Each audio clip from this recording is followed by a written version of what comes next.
충성! 안녕하십니까, 라스카도로입니다. 자, 오늘은 르노 삼성의 비장의 무기 XM3와 함께 하도록 하겠습니다. 자, 차량을 구매하실 때 세단을 살까 SUV를 구매할까 굉장히 고민을 많이 하실 텐데요. 르노 삼성에서는 그 대안으로 XM3를 출시를 했습니다. 자, XM3는 소형 SUV로 알고 계신 분들이 많지만 정확하게는 소형 SUV는 아니고요, 준준형 SUV라고 생각하시면 됩니다. 때문에 소형 SUV와 중형 SUV 사이에 되게 애매한 크기의 준준형 SUV로 출시가 되었습니다. XM3 같은 경우는 1.6 가솔린 MPI 엔진과 1.3 가솔린 터보 두 가지의 엔진을 가지고 있습니다. 그래서 1.6 가솔린 MPI 엔진은 123마력을 보여주고 있고요, 1.3 가솔린 터보는 152마력의 출력을 가지고 있습니다. XM3 시작 가격은 1,719만원에 시작이 되는데요. 소형 SUV 모델 코나 같은 경우는 1,867만원, 트레일블레이저는 1,910만원, 셀토스는 1,881만원, 티볼리는 1,637만원으로 사실상 티볼리를 제외한 준준형 SUV지만 소형 SUV보다 조금 더 저렴하게 구입이 가능하신 모델입니다. 그뿐만 아니라 풀옵션 기준으로 XM3 같은 경우는 2,532만원 정도의 가격에 구입이 가능하지만 소형 SUV 코나 같은 경우는 2,575만원, 트레일블레이저는 2,711만원, 셀토스는 2,865만원, 티볼리는 2,654만원의 차량 가격을 가지고 있습니다. 그렇기 때문에 소형 SUV보다 조금 더 큰 크기로, 그리고 좀 더 저렴한 가격으로, 그리고 나름 있을 것 다 있는 편의사항으로 구입할 수 있는 차량이 바로 XM3입니다. 자, XM3 전면 디자인을 보면 QM6나 SM6가 딱 떠오르는 르노의 상징인 이 C자 DRL이 적용되어 있고, 기본적으로 모든 차량에 LED 퓨어비전 LED 헤드램프가 적용되어 있습니다. 그리고 르노 삼성의 이 태풍 마크, 그리고 그릴이 적용되어 있어서 전면 모습만 보면은 사실 QM6인가? 라고 생각이 들 정도의 디자인을 가지고 있습니다. 하지만 측면으로 와보면 확실한 XM3다 라는 느낌을 줄 수가 있는데, 일단 동글동글한 모습의 QM3 같은 사이즈를 가지고 있지만 측면에서는 굉장히 날렵한 디자인을 가지고 있고요. 그리고 뒷부분은 쿠페형 SUV 디자인답게 조금 뒤가 짧아 보이지만 되게 스포티한 그런 매력을 가지고 있습니다. 그래서 XM3 전폭은 1822mm, 전장 4570mm의 전장을 가지고 있는데요. 소형 SUV 코나 같은 경우는 1800mm의 전폭을 가지고 있고, 전장 4165mm의 전장으로 사실 전폭은 뭐 코나보다 조금 더 크지만 전장 길이는 400mm 정도 차이가 나는 상당히 큰 크기를 가지고 있습니다. 그리고 소형 SUV 중에 가장 크다고 하는 셀토스 같은 경우도 전폭 길이는 사실 1800mm 밖에 안 돼서 약 20mm의 차이를 보여주고 있고, 전장 길이는 4375mm로 XM3 4570mm보다 상당히 짧은 크기를 보여주고 있습니다. 그래서 XM3는 소형 SUV와 경쟁하면 안 되는 준준형 SUV라고 생각하시면 조금 더 편하실 것 같아요. XM3 1.3 가솔린 터보는 152마력의 26토크, 그리고 복합 연비 13.2kg의 연비를 가지고 있습니다. 보통 소형 SUV 같은 경우는 1.6 가솔린 터보 엔진을 많이 사용하고 있는데, 코나, 셀토스 같은 경우는 1.6 가솔린 터보로 177마력의 11.1kg의 복합 연비를 가지고 있고요. 트레일블레이저는 XM3와 가장 비슷한 1.3 가솔린 터보로 156마력의 11.6kg의 연비를 보여주고 있습니다. 그리고 티볼리는 1.5 가솔린 터보에 163마력의 11.4kg의 연비를 보여주고 있는 만큼 XM3는 크기도 크지만 출력은 출력대로, 그리고 연비는 연비대로 잘 나오는 차량이 아닌가 싶습니다. 그럼 이번엔 XM3 실내에 대해서 한번 살펴보도록 하겠습니다. 먼저 스티어링 휠은 뭐 나쁘지 않은 그런 디자인을 가지고 있습니다. 일단 버튼이나 이런 디자인적인 부분은 사실 과거 르노 삼성과 비교한다면 많이 날렵해졌지만 경쟁 모델과 또 비교하면 또 그렇게 또 날렵한 느낌은 주지 않습니다. 그냥 무난한 그런 스티어링 휠 느낌을 가지고 있고요. 일단 패들 시프트가 적용되어 있습니다. 사실 이 차량이 굉장히 외관적으로는 공격적이지만 주행 질감에 있어서는 공격적이지 않은 그런 느낌을 가지고 있지만 이렇게 패들 시프트가 들어갔다는 점은 뭐 나름 칭찬할 만합니다. 그리고 뭐 실내 라이트 조절, 그리고 헤드라이트 조사각 이런 버튼을 위아래로 당길 수가 있으며, 그리고 열선 스티어링 휠 버튼도 이렇게 적용되어 있습니다. 자, 계기판은 10.25인치 TFT 맵인 계기판이 들어가 있는데, 이렇게 내비게이션을 연동을 하면요, 이렇게 안쪽에서 내비게이션 방향을 이게 보여주기도 합니다. 그래서 HUD는 따로 적용되어 있지 않고 이렇게 풀 LCD 디스플레이 계기판이 적용된 점이 하나의 특징이 아닌가 싶습니다. 일단 계기판은 상당히 멋있어 보이려고 노력을 많이 했어요. 앞으로 SM6나 QM6 모델에도 이런 계기판이 많이 보여질 것으로 보여지고 있습니다. 일단 좀 익숙해지는데 시간이 조금 걸리지만 그래도 사용하다 보면은 나름 크게 어렵지 않게, 그리고 드라이브 모드에 따라서 이렇게 좀 변화되는 모습을 볼 수가 있습니다. XM3의 가장 큰 특징 중 하나는 바로 인포테인먼트 시스템이 아닌가 싶은데요. 인포테인먼트 시스템은 이렇게 9.3인치 디스플레이를 적용하고 있어서 르노 삼성의 세로형 인포테인먼트 아이덴티티를 그대로 가지고 있으면서도 조금 더 늘어난 크기로 르노 삼성의 9.3인치 인포테인먼트는 가로, 세로를 곱했을 때 이 안의 넓이는 경쟁 모델과 비교했을 때 좀 더 큰 크기를 가지고 있습니다. 그뿐만 아니라 안쪽에 인포테인먼트에 대한 UI도 굉장히 많이 바뀌었는데, 기존에는 뭔가 되게 스마트폰처럼 만들려고 했다면 이번에는 조금 랜드로버를 많이 좀 답습한 것 같습니다. 특히 이런 주행 보조 시스템 같은 경우는 뭔가 이런 동그란 버튼 뭐 이런 부분 때문에 그런지 약간 랜드로버스러운 느낌을 좀 더 주고 있고요. 드라이브 모드는 이렇게 멀티센스로 마이센스, 스포츠, 에코 이렇게 적용되어 있습니다. 사실 QM6 같은 경우는 에코 모드 버튼 하나만 있지만은 XM3는 마이센스, 스포츠, 에코 이렇게 구분되어 있으며, 마이센스 같은 경우는 현재 편집 모드 이렇게 넣어서 스티어링 휠의 감도나 그리고 계기판을 직접 이렇게 에코, 컴포트, 레귤러, 스포츠 이렇게 선택할 수 있기 때문에 운전자가 편한 대로 이렇게 선택이 가능합니다. 또한 UI는 이렇게 버튼형으로 이렇게 선택할 수가 있어서 스마트폰처럼도 사용할 수 있다는 점이 하나의 특징이 아닌가 싶습니다.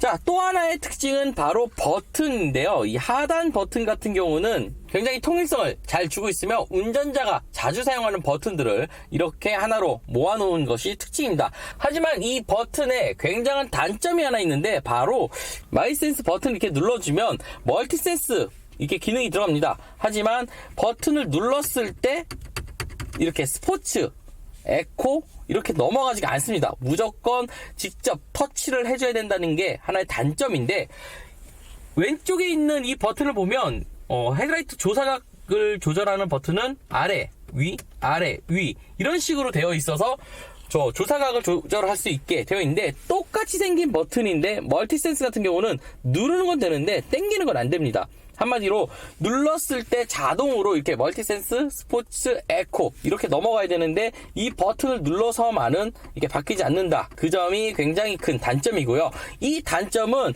이 열선 시트에서도 똑같이 나타납니다. 열선 시트를 켜려면 이렇게 열선 시트에서 버튼을 한번 눌러주시고요. 그리고 여기서 운전자 아니면 동승자 이거를 선택을 해주시고 열선을 눌러서 켜야 됩니다. 그리고 통풍도 마찬가지고요. 자, 일단은 요즘 기아 자동차를 보면은 열선 버튼을 딱 누르면 가장 뜨거운 열선으로, 그리고 통풍 시트를 켜면 가장 차가운 열선으로 바로바로 가지만, 르노 삼성 같은 경우는 버튼 하나 누르고요. 그리고 두 번째 터치, 세 번째 터치, 네 번째 터치, 총 4번에 이렇게 운전자가 직접 터치를 해야 된다는 점은, 이게 운전자를 배려한 느낌은 크게 받지 않는 게 가장 큰 아쉬움 중 하나입니다.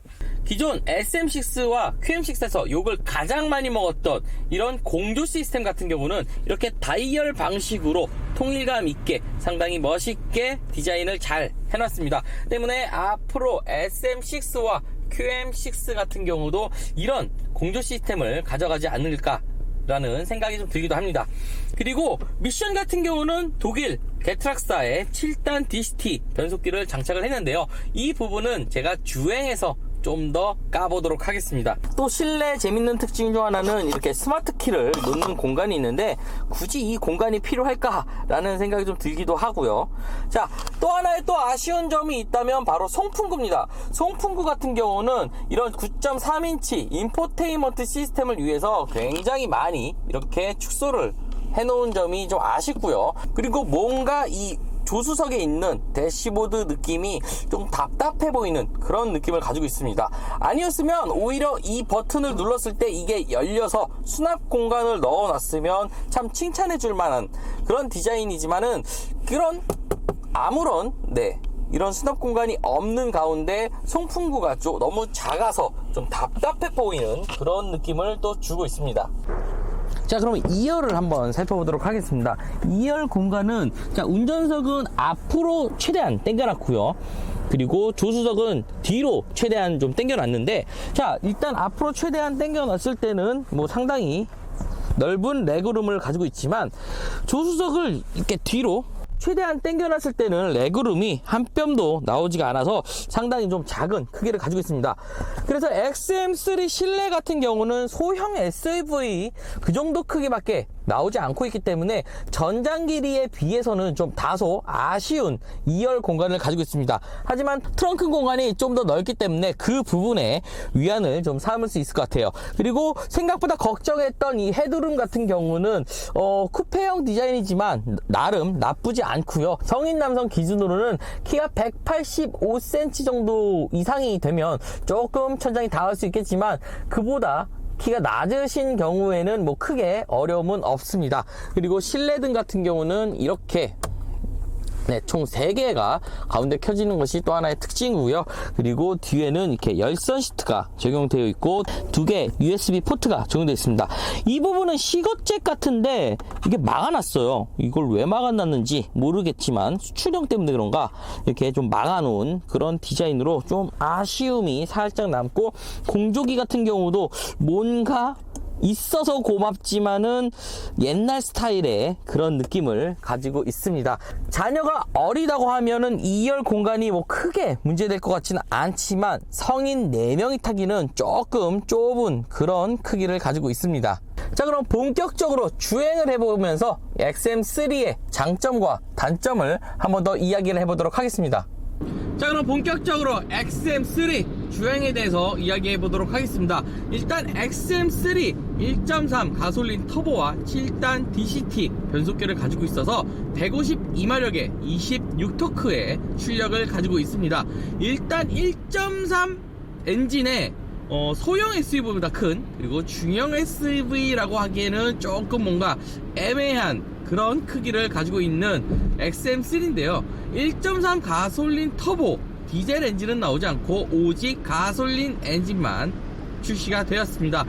일단 르노 삼성의 1.3 가솔린 터보 엔진은 르노 닛산 얼라이언스와 그리고 벤츠가 협약을 해서 만든 엔진으로 벤츠에서는 A클래스에 적용이 되고요. 그리고 르노에서는 이렇게 소형 해치백이나 아니면 소형 SUV 뭐 이런 차량들의 주력으로 사용된 엔진입니다.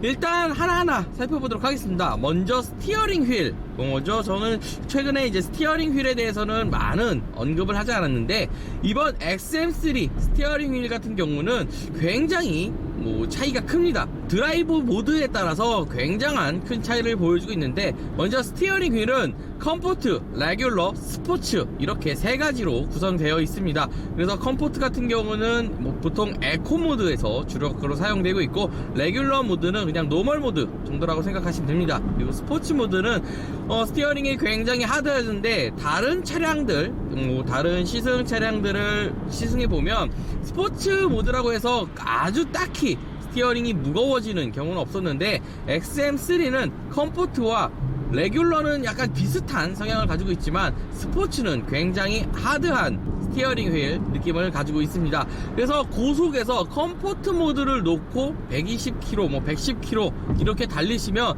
스티어링 휠이 굉장히 가볍게 느껴지는 그런 경우가 있습니다. 하지만 스포츠 모드로 하면 딱 괜찮은 그런 느낌을 가지고 있는데, 개인적으로 속도 감응 형식은 아닌 것 같아요. 그러니까 속도에 따라서 스티어링 휠이 더 무거워지고 더 가벼워지고 약간 이런 느낌이 굉장히 좀 부족한 느낌을 가지고 있습니다. 그래서 고속 주행에서는 스포츠 모드로 무조건 놔야 됩니다. 그래서 고속에서 시속 100km 이상을 밟으신다면 컴포트 모드를 놓고 주행하시다가 갑자기 앞에 있는 전방의 낙하물을 회피한다고 스티어링을 갑자기 탁 트시는 경우 황천길 가기 딱 좋은 스티어링 휠 느낌을 가지고 있습니다. 하지만 반대로 시내 주행에서는 스포츠 모드는 너무 하드해서 여성분들께서는 굉장히 좀 피곤한 그런 스티어링 휠 느낌을 가지고 있고, 그래서 컴포트 모드로 시내 주행을 하시면 딱 좋은 그런 느낌을 가지고 있습니다. 그 다음으로는 가속감을 이야기할 수 있는데, 가속감은 1.3 가솔린 터보 152마력에 26토크의 출력을 그대로 느낄 수가 있습니다. 다만 엔진은 정말 잘 만들었어요. 엔진은 정말 잘 만들었지만 이 차량의 가장 큰 단점을 하나를 꼽자면 저는 변속기라고 말씀드리고 싶습니다. 일단 1.3 가솔린 터보 엔진은 뭐 좀 이따 다시 한번 말씀드리겠지만 벤츠와 합작을 했기 때문에 이거 뭐 독일 엔진 아니냐, 그리고 미션 같은 경우는 7단 DCT 게트락사의 미션을 사용하고 있기 때문에 이거는 독일 미션 아니냐, 그래서 결론적으로 프랑스에서 만든 독일 파워트레인이 들어간 차량이 아니냐 라고 해서 많은 분들께서 굉장히 만족스러워 하시는데, 물론 1.3 가솔린 터보 이 엔진은 벤츠 A클래스에도 적용되기 때문에 엔진 자체는 굉장히 만족스러운 세팅을 가지고 있습니다. 하지만 뭔가 미션에서 주는 이 느낌이 굉장히 좀 불쾌한 느낌이 좀 많은데, 첫째는 일단 변속기가 드라이브 모드에서 이제 이제 후진으로 딱 놓는 순간 반응이 굉장히 느립니다.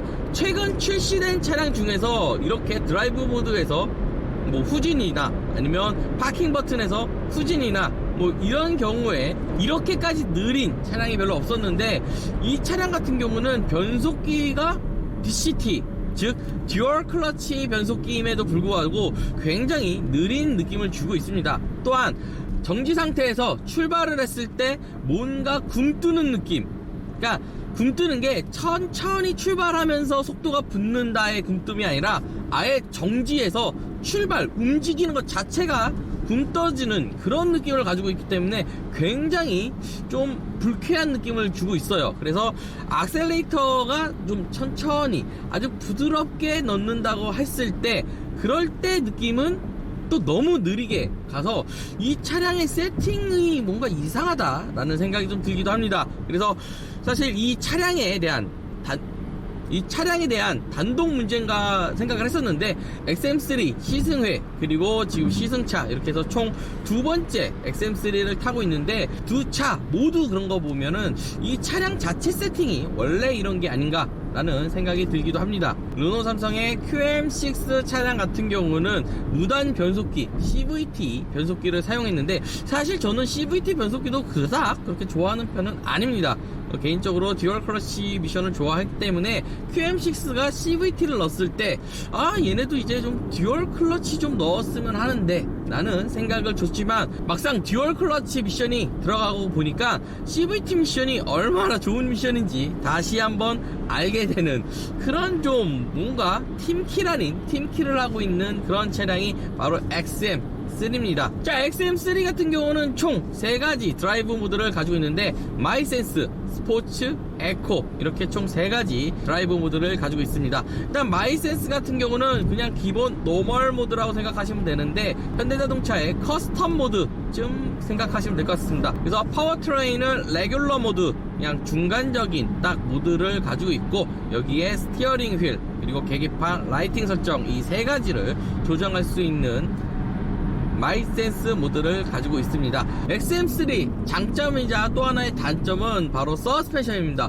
고속주행에서 조향을 냈을 때 서스펜션이 좌우 하는 느낌은 굉장히 좋습니다. 하지만 한쪽으로 쏠리는 IC 인터체인지 같은 부분을 빠져나갈 때는 차량이 한쪽으로 너무 눌리는 그런 느낌을 가지고 있어서 조금 불안정한 느낌을 보여주고 있고요. 그리고 시내에서 요철 같은 부분을 만났을 때도 생각보다 충격을 운전자에게 많이 전달하는 느낌이 조금 아쉬운 느낌을 가지고 있습니다. XM3를 한마디로 정의하면 전 이렇게 표현하고 싶습니다. 늑대의 탈을 쓴 양. 차량 외관 디자인 같은 경우는 스포티한 쿠페형 SUV 모델을 가지고 있는데, 기존의 쿠페형 SUV 모델은 BMW X6 그리고 BMW X4 아니면 벤츠 GLE 쿠페 이런 차량들인데, 이런 차량들은 주행 성능도 굉장히 공격적이고 그리고 출력적인 부분에서도 상당히 만족스러우면서 고성능 모델까지 출시가 되고 있습니다. 하지만 XM3는 가장 저렴한 2천만원대부터 구입할 수 있는 쿠페형 SUV라는 점에서 사실 디자인적으로 본다면 굉장히 공격적인 스포츠 쿠페 SUV 디자인을 가지고 있지만, 주행감에 있어서는 절대 공격적이지 않은 그냥 순둥순둥한 그런 느낌을 가지고 있는 그런 차량이 바로 XM3가 아닌가 싶습니다. 그렇다고 XM3가 잘 안 나가는 것도 아닙니다. 주행적으로 생각보다 잘 나가고 출력적인 부분에서도 152마력의 출력을 모두 그대로 전달하는 그런 느낌을 가지고 있기 때문에, 단 아쉬운 점은 미션에서 그 출력을 좀 많이 까먹는 그런 느낌을 가지고 있고, 그리고 특정 단수에서 뭔가 애매하게 시동이 꺼질랑말랑 하는 수동 변속기 같은 그런 느낌을 가지고 있습니다. 시내에서 정지 신호를 딱 받았을 때 브레이크를 밟을 때 알게 모르게 이 미션에서 애매한 그런 변속감과 그리고 그 진동들이 올라오기 때문에 XM3의 단점은 바로 이 미션인데, 이 미션 같은 경우는 ECU 업데이트로 로직 변경으로만 해도 충분히 가능하지 않을까라는 생각을 좀 해봤습니다. 자, XM3에 관해서 대충 제가 느꼈던 부분은 이런 부분을 말씀드렸는데, 어떻게 보니 장점보다는 단점, 미션에 대한 부분을 좀 많이 강조했는데, 그래서 스포티한 주행을 원하시는 분들, 차량 외관 디자인만 보고 이거를 사야겠다 라고 하시는 분들이라면 저는 조금 말리고 싶습니다. 그래서 스포티한 성향을 원하시는 분들이라면 저는 코나가 좀 더 낫지 않을까 싶고요. 그리고 좀 더 화려한 옵션 그리고 다양한 편의 장비를 원하신다면 셀토스가 좀 더 저는 맞을 것 같아요. 하지만 스포츠 쿠페 SUV 디자인 XM3의 디자인을 딱 보고 반하셨다면 이 차량 나쁘지 않다는 점 말씀드리고 싶네요. 저는 여기까지 하도록 하겠습니다. 궁금하신 점 제 블로그에 남겨주시면 제가 답변 드리겠고요. 구독과 좋아요 눌러주시면 감사드리겠습니다. 충성 감사합니다. 라스카더였습니다.